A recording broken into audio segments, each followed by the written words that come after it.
All right, so in,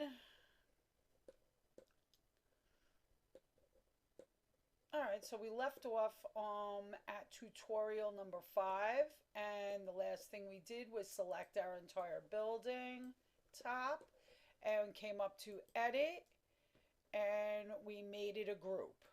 So now it is one piece. Everything is connected. So what we want to do, we want to add the storefronts at the bottom.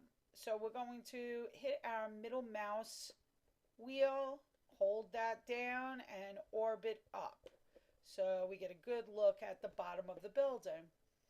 We're then going to come up to our shapes tool, and we're going to start at the very corner until we see endpoint and group pop up. We're going to left click and drag down to the adjacent corner and left click. And then you'll see that we've created a plane on the bottom of this building top. So come up to the push pull tool, and we're just going to pull that mesh down. We don't want to bring it down too far because we don't know how big our image is and how that's going to fit. So just enough that it looks like a storefront will fit there. So now we're going to bring in our first storefront image. So we're going to grab our select tool, which is the arrow in the upper left hand corner, and we're going to select that front mesh face. Okay, so now we're going to come up to File, Import, and we want to import our stationery and toy store. We want to make sure always that on the bottom right here that all supported image types is selected in the drop down window when you're bringing in a texture, or they will not show up. Make sure texture is selected on the left hand side here.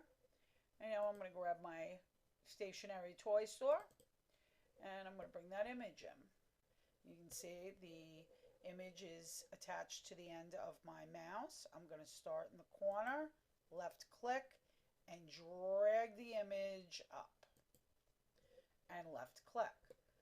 So now we've got our stationery and toy store image, but we've got like 1.5 of them here.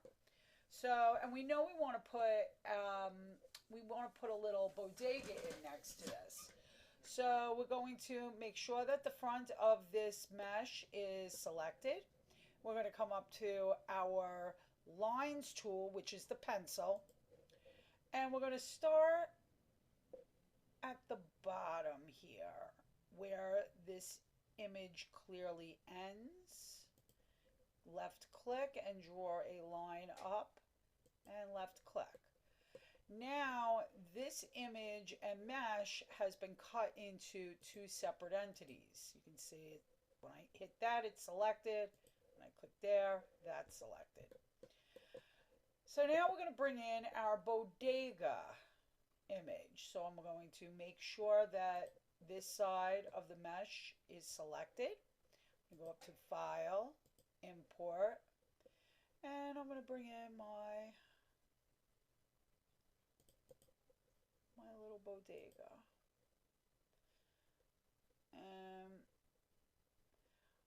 I kind of want to start away from the corner for this second one because sometimes it could jump into the other mesh.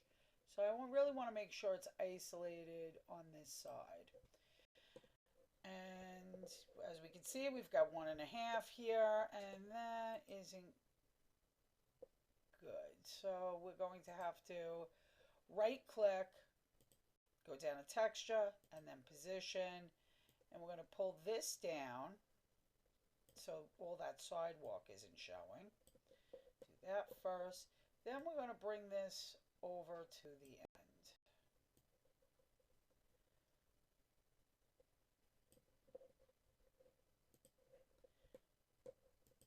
I'm going to right click, texture, position again, and let's just get that side positioned right. And again, I'm going to move this over. And there you have it. We have our images. I want to jump into Copilot a minute. So that's copilot.microsoft.com. And I want to add my building top. And I want to add my building top. I want to tell Copilot, make me a brick texture that matches the bricks in this image. Please make it seamless. Make it a seamless texture.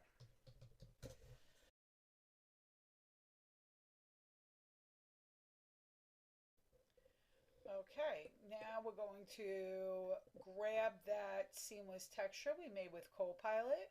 So File, Import, grab my texture, and I'm going to just kind of eyeball how big the bricks are on the top of the building. That looks about right, and not too bad. You can take that brick image and make it a little grungier if you want in a photo program, but you want to make sure, not to make it not seamless with too much grunge. And nobody's going to really see this because it'll be next to another building.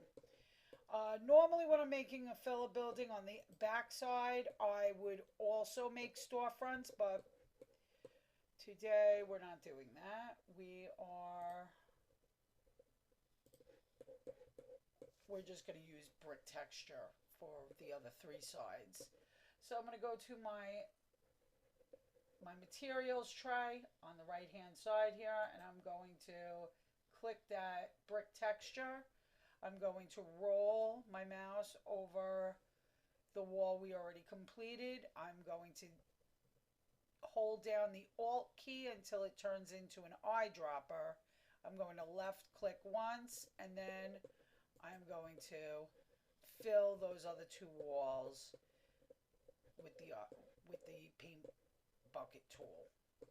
All right, I'm also going to grab some black, and I'm just going to do the bottom of that building. All right, so far so good.